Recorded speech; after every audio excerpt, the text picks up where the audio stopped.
team, Coach Natalie Rose. Today I'm going to be showing you how I'm doing a 2-day meal prep. So I'm going to be basically cooking up 4 meals only, and these meals will last for 2 days, and the reason why is there's other food that I'll be eating in between the meals. Today is Thursday, and on Saturday I will be having a meal prep service deliver meals to my house for the week. So I don't need to cook 4 days worth of food. However, typically with my clients, I do tell them whenever you meal prep on Sundays and then again on Thursdays to last you through the weekend to make sure you're staying on track. It prevents you from wanting to go out and spend money on food that necessarily is not going to align with your goals, knowing that you have all this nice quality food at home that you just cooked and purchased and you don't want it to go to waste. So Thursdays and Sundays are really great days to meal prep. However, you can pick the days that you feel like align with you best. I am gonna just go ahead and show you what I am whipping up. This is super basic meal prep. A protein source, a carbohydrate source, and then a vegetable source. So 2 packets of organic ground turkey from the store, 2 packets of frozen broccoli, 5 sweet potatoes. Now, I actually cooked these last night and my lovely boyfriend dug into them, and so we're gonna pretend that these have not been cooked yet, and we're gonna cook them right now. So basically, 1 packet will last me 2 meals. So I'm gonna have 4 meals total for protein, and then 1 bag I will split in half to go with each meal. And this probably, with the amount of broccoli in here, could last me 5 meals worth, but I'll just split it up half and half. You can never have too many green veggies. And then I will have a sweet potato with each meal. The first thing I would do stepping into the kitchen, knowing that these are the only things that I need to cook, is obviously I'm gonna turn on the oven first. I bake my sweet potatoes on 400. We're gonna act like they need to go in the oven. Then the next thing I'm gonna do is I'm gonna wash off all of my sweet potatoes. I purchased one of these. My lovely boyfriend just used this, so it's a little dirty. So I wash off my sweet potatoes as the oven is heating up. Now listen, something I don't do that a lot of people tell you to do is poke holes in your sweet potatoes. I don't poke holes in my sweet potatoes at all. I find that it allows the heat to stay trapped in and for them to really caramelize a lot better. And when you poke holes, it almost dries them out. I always try to also purchase all of my sweet potatoes the exact same size, so I keep them in there the same amount of time.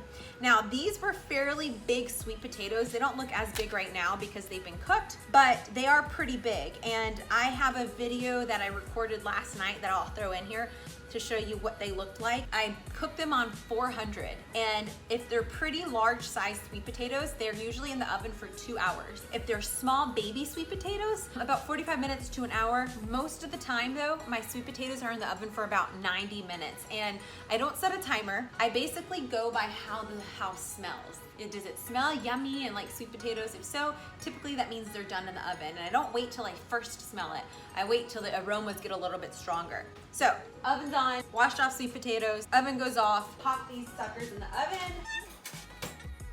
So the sweet potatoes are done. They were definitely in there longer than 2 hours. Reuben had the fan on high because he was cooking, and I don't ever keep the fan on. I normally check my sweet potatoes based off of how the house smells. It starts to smell really good. And since the fan was on, it was filtering out all the yummy smells that come when you bake these suckers in the oven. They're still gonna taste great. I probably would have taken them out at least 20 minutes ago, but an extra 20 minutes compared to like them needing to be in there 2 hours, it's not that big of a deal. But just to let you know, that's how I base when to check my sweet potatoes and when they're done.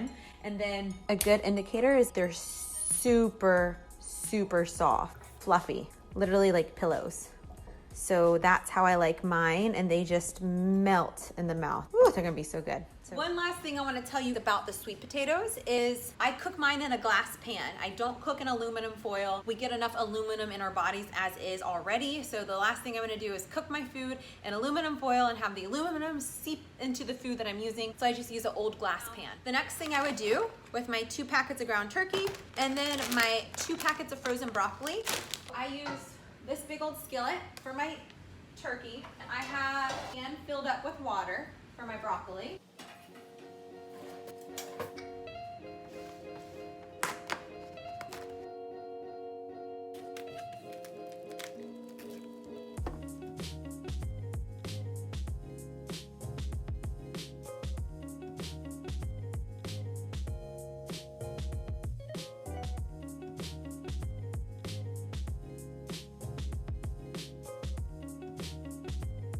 So Let me see if I can bring you guys any closer.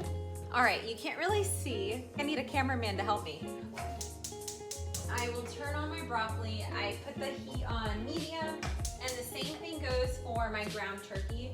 You never want to cook any protein on a heat that's higher than medium because you're just gonna zap and kill all the nutrients that are in the fat. When you heat up food, there can be pros and cons to it. You just want to make sure you're heating it up at a slow pace and not very fast, because when you heat it too fast and put on too high of a heat, it's basically damaging the food and killing all the nutrients in there. Okay, so I have my ground turkey going. This is the only seasoning that I use. My lovely boyfriend introduced this seasoning to me. So I go ahead and I just sprinkle it all over here. And I'll do a little bit of sea salt, pink Himalayan salt.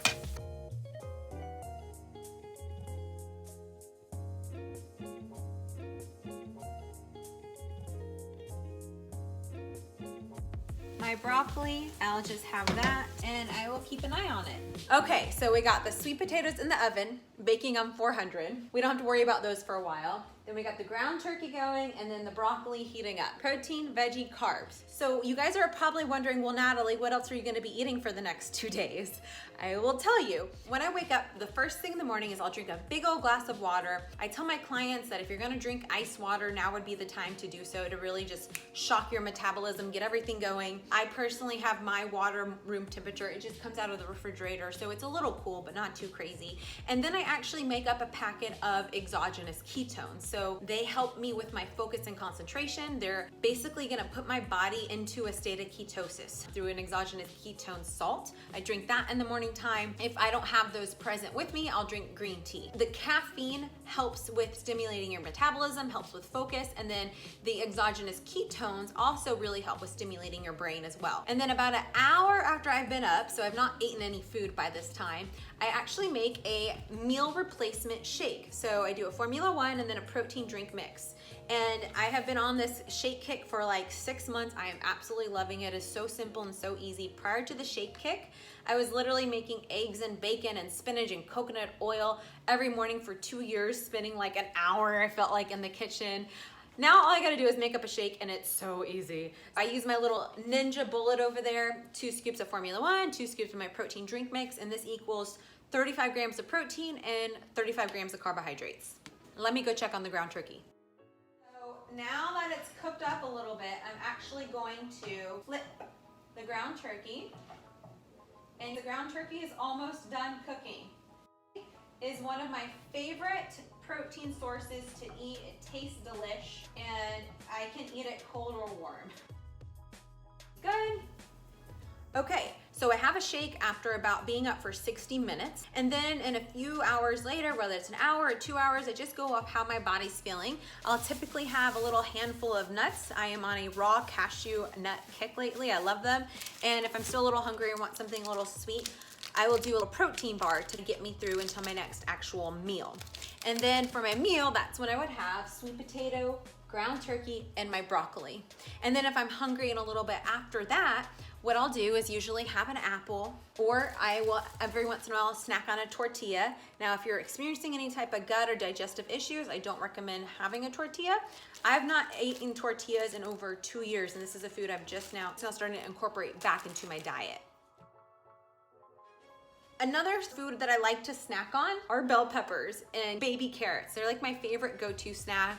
Or cucumber, pickles. Another favorite thing that I love to snack on, it's sauerkraut, fermented veggies, really great for gut health. Lots of probiotics in here as well. So that's basically what I like to snack on. And then when I'm ready for another meal, I will either A, do another shake, so I do 2 shakes a day, or I will actually have another second serving of my meal, my protein, my ground turkey, my broccoli, and then the sweet potatoes. And that, my friends, is pretty much what a day in the life of me eating is like. So I do 2 shakes, I do 2 whole meals, and then I do little snacks in between. So typically I'll do apple and a banana, a good amount of nuts, raw nuts, protein bar, and then I snack on veggies, whatever the hell that looks like. And that's pretty much how I've been operating. It's super simple, super easy to do. Anytime I get a sweet tooth or a craving, I'll go for the nuts, or I'll do a protein bar, fermented veggies, or make a shake. So we're almost done with the ground turkey cooking up.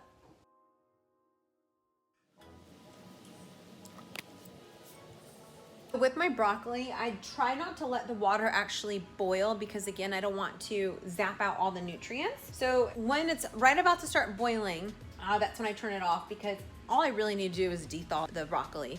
That is done. Ground turkey is done. This took 20 minutes and then I still have another hour and a half for the sweet potatoes in the oven.